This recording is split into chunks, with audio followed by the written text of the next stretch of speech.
ხარში, წყალში. თბილისში გავლილი ადამიანი, თბილისში ნასწავლი ადამიანი, თბილისში ერთი დღეს ნაცვლი ადამიანი ის თბილისელია. ჩვენ ყველანი ახელები, ეგრელები, სვანები, ყველა თბილისელები. იქ ეს ჩვენ ქალაქი.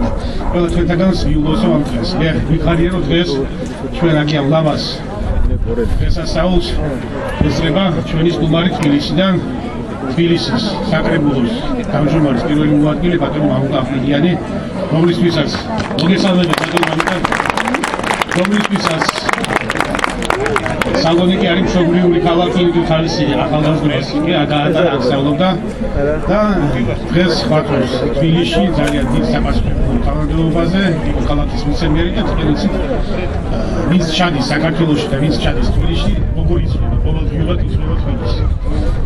დღეს ჩვენი სტუმარი არ არის, იმიტომ რომ ბატონი ელჩი საბერძნეთში ნებისმიერ ქალაქში და ნებისმიერ ვის მასპინძელი საგანგებო და სრულუფლებიანი ელჩი საქართველოს საბერძნეთის რესპუბლიკაში ბატონი ირაკლი დავარქიმაძე. მოგესალმებით მას.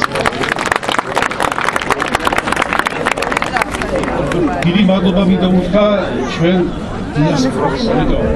ალბათ თქვენ მოგეხსენებათ რომ ქართველები ვართ და ყველა ქართველს უნდა მიველობა და ყველა ქართველს ის თანამდებობაც ერთია, ეს პრეზიდენტის თანამდებობა და არჩევნებით არის ეს ყველაფერი და ვისაც სურს მომავალს არჩევნებია და მიიღებს მონაწილეობა ამ არჩევნებში, გაიმარჯვოთ იქნებით პრეზიდენტი მივესალმებით. მე მიხარია რომ მოხდა გარკვეულწილად ჯანმრთელი ჯანსაღი ძალების ჩვენი დიასპორის გაერთიანება, იმიტომ ჩვენ გასაყოფი აქ თუნდაც საზღვარგარეთ არაფერი არ არის. ჩვენ შეიძლება სხვადასხვანაირად ვფიქრობთ, სხვადასხვა პოლიტიკურ მოვლენებთან დაკავშირებით სხვადასხვა დამოკიდებულება გვქონდეს. ეს გასაგებია, რომ ადამიანები ვართ, განათლებულები ვართ და ჩვენ ცხოვრების გზაა გავლილი, მაგრამ ერთი რაღაცა უნდა ვიცოდეთ, რომ ჩვენ ვართ საქართველოს შვილები და ამ ზღვას არ უნდა გადავსდეთ. რასაც არ ვაკეთებთ, რასაც ვაკეთებთ მოდის უნდა ვფიქრობთ იმაზე, რომ ჩვენი სამშობლოა გასაჭირში დღეს დღეისობით 20%-ზე მეტი ჩვენი ტერიტორიების არის ოკუპირებული, ჩვენ ყავს კირსისხლიანი დაუძინებელი მტერი, ისეთი მტერი, რომელიც შეიძლება შემოვიდაროს შახაბას, შინგისხანს, თემურყაენს და ესე შემდეგ და ესე შემდეგ.